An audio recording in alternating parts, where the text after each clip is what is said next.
नमस्कार दोस्तों। आज हम बात करेंगे आजादी से पहले देश में प्रेस का क्या हाल था और आजादी के बाद प्रेस का क्या हाल रहा। देखिए, अंग्रेजों ने भारत पर 190 साल तक राज किया। इस दौरान अंग्रेजों ने सारे नियम कानून ब्रिटिश राज की रक्षा के लिए बनाए। वो बैठे तो थे इंग्लैंड में और फैसला कर रहे थे हिंदुस्तान के भाग्य का, लेकिन उनमें हिंदुस्तान की भलाई की सोच दूर दूर तक कहीं भी नहीं थी। वे हिंदुस्तान का भला करने यहाँ आए भी नहीं थे, ये सब तो हम जानते ही हैं। वे आए थे ब्रिटिश राज की जड़ों को मजबूत बनाने। वे लोग तय कर रहे थे कि हिंदुस्तान से ब्रिटिश राज का कितना और किस तरह से फायदा हो सकता है, और उसी के अनुसार वे नीतियां बना रहे थे और उन्हें चला भी रहे थे। यही वजह थी कि भारत के लोग उनका विरोध कर रहे थे। भारतवासी चाह रहे थे कि अंग्रेज यहां से जाएं और हिंदुस्तान को अपने हाल पर छोड़ दें, क्योंकि भारत के भाग्य का फैसला भारतवासी ही करेंगे और कोई नहीं। अब वो दिन भी आ गया, 15 अगस्त 1947 का, जब देश आजाद हुआ। हम भारतवासियों का सपना साकार हो गया, क्योंकि अब हम आजाद हो चुके थे, खुली हवा में सांस ले सकते थे। हम लोग कैसे रहें और कैसे ना रहें, इस बारे में फैसला कर सकते थे। अब आजादी के बाद देश के सामने सबसे बड़ी चुनौती देश के चौतरफा विकास की थी। इसके साथ ही यह चुनौती भी थी कि देश के विकास में जनसाधारण की भागीदारी हो, क्योंकि इसके बगैर देश का विकास संभव था ही नहीं। आजादी के बाद सरकार भी ये चाहती थी कि देश और जनता दोनों की भलाई के लिए जो फैसले लिए जा रहे हैं वे लोगों तक पहुंचने चाहिए। साथ ही अगर कहीं सरकार कुछ गलत कर रही है तो उसे भी बताया जाना चाहिए। इसके लिए स्वतंत्र प्रेस की बहुत ज्यादा जरूरत थी। देखिए, 200 सालों की गुलामी ने देश को बुरी तरीके से तोड़ दिया था। लोग आर्थिक रूप से ही नहीं बल्कि मानसिक रूप से भी गुलाम हो गए थे। उन्हें अपने पैरों पर खड़ा होने के लिए मदद की जरूरत थी। साथ ही प्रेस को भी ऐसी ही मदद की जरूरत थी। देखिए, अंग्रेजों के जमाने में प्रेस को तरह तरह के नियम कानून और डिफेंस ऑफ इंडिया रूल के बंधनों में जकड़ दिया गया था। इसलिए उन बंधनों को खोलने और हटाने की बहुत ज्यादा जरूरत थी। आजादी की लड़ाई में प्रेस की बहुत ज्यादा महत्वपूर्ण भूमिका थी। अंग्रेजों के बनाए नियम कानूनों और उनके द्वारा किए जा रहे काम देश के लिए कितने नुकसानदायक हैं, ये बातें देश के नेता प्रेस की मदद से आसानी से लोगों तक पहुंचा सकते थे। इसीलिए उस समय अखबार निकाले गए थे। देखिए, कांग्रेस के जो कई बड़े नेता थे वो तो खुद अपना अखबार निकालते ही थे ताकि वे अपनी बात लोगों तक पहुंचा सकें। उनमें से एक महात्मा गांधी भी थे जो खुद नियमित रूप से अखबार निकालते थे और लिखते भी थे। अखबारों के अलावा उस समय पर्चा निकालकर भी लोग अपनी बात आम लोगों तक पहुंचाते थे। शहीद सरदार भगत सिंह ने जब असेंबली में बम फेंका तो वहां उन्होंने पर्चे भी फेंके थे। उन पर्चों के जरिए ही उन्होंने लोगों को बताया कि उनका मकसद बम फेंककर लोगों की हत्या करना नहीं है, बल्कि बहरी सरकार को अपनी बात सुनाना है। इसलिए अंग्रेज हमारे देश के आजादी के दीवानों के साथ ही अखबारों और प्रेस से भी बहुत डरते थे।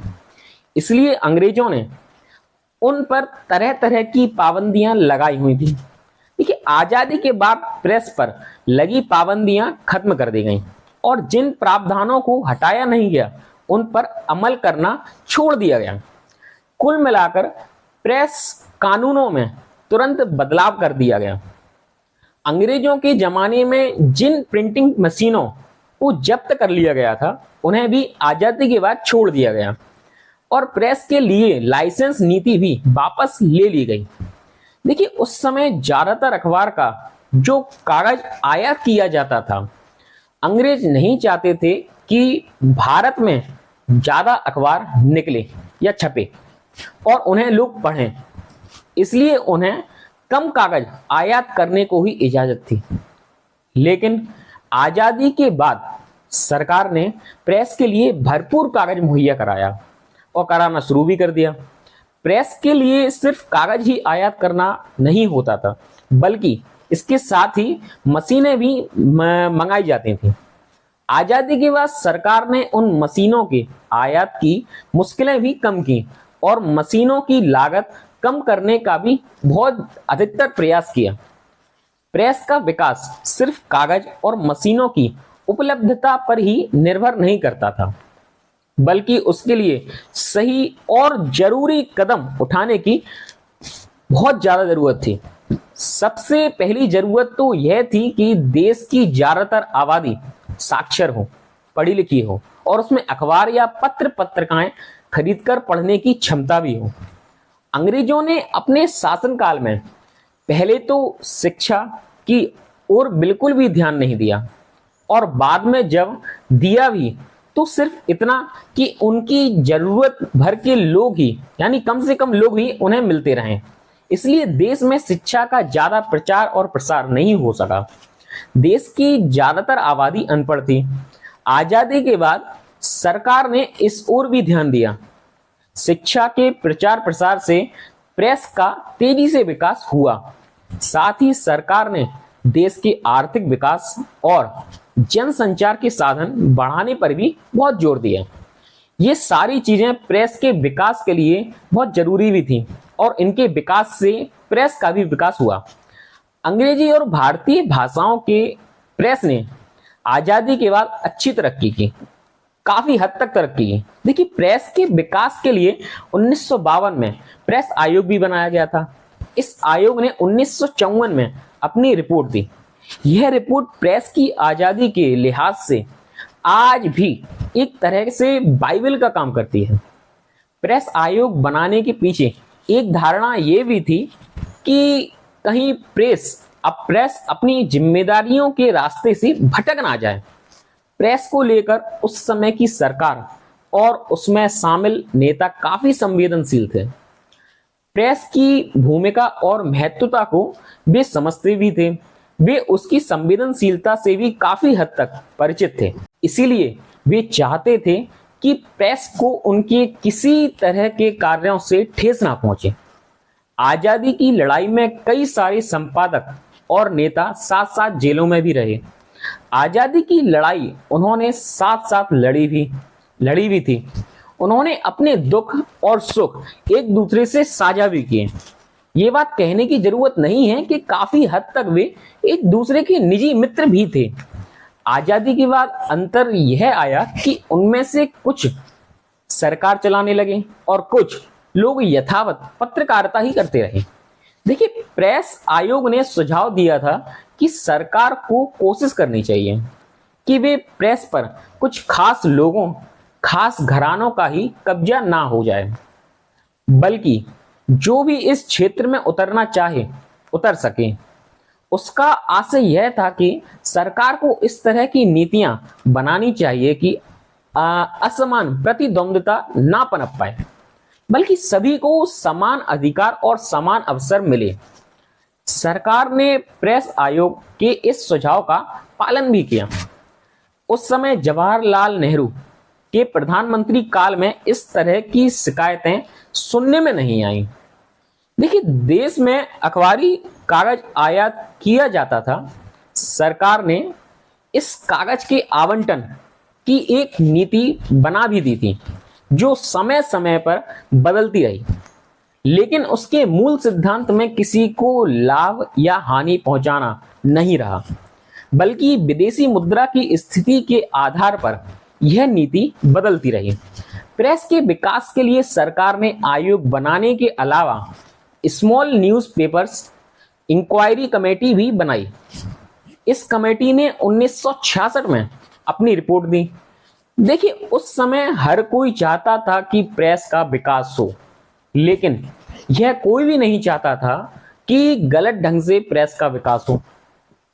खुद देश के प्रधानमंत्री जवाहरलाल नेहरू का कहना था कि प्रेस का विकास होना ही चाहिए, लेकिन सही दिशा में और सही तरीके से होना चाहिए। ये उनका कहना था। क्योंकि प्रेस सामाजिक और आर्थिक उतार चढ़ाव की प्रक्रिया को दर्शाने वाला, यहां तक कि उसे दिशा निर्देश देने वाला भी था। प्रेस के लिए जरूरी था कि यह केवल बड़े शहरों और खास वर्ग तक सीमित ना रहे, बल्कि छोटे शहरों, गांवों और आम लोगों तक भी पहुंचे। हालांकि प्रेस का एक विशेष वर्ग ने नेहरू जी पर दबाव बनाने की कोशिश की, लेकिन नेहरू जी ने उसकी परवाह नहीं की। लेकिन नेहरू स्वतंत्रता आंदोलन से निकले हुए नेता थे और लोकतांत्रिक मूल्यों में उनकी आस्था भी थी। और सबसे बड़ी बात तो यह है कि उन्हें लोगों का प्यार और विश्वास भी हासिल था। वे मानते थे कि आलोचनात्मक प्रेस लोकतंत्र का हिस्सा है, इसलिए प्रेस की आजादी पर किसी तरह का अंकुश नहीं लगाया जाना चाहिए। वे प्रेस की आजादी के समर्थक थे। उन्होंने खुद अखबार का संचालन भी किया। नेशनल हेराल्ड, कौमी आवाज और नवजीवन, ये तीनों ही उन्हीं की कोशिशों से शुरू हुए थे। वे मानते थे कि प्रेस को जितनी आजादी मिलेगी, उसकी जिम्मेदारियां उतनी ज्यादा बढ़ेंगी।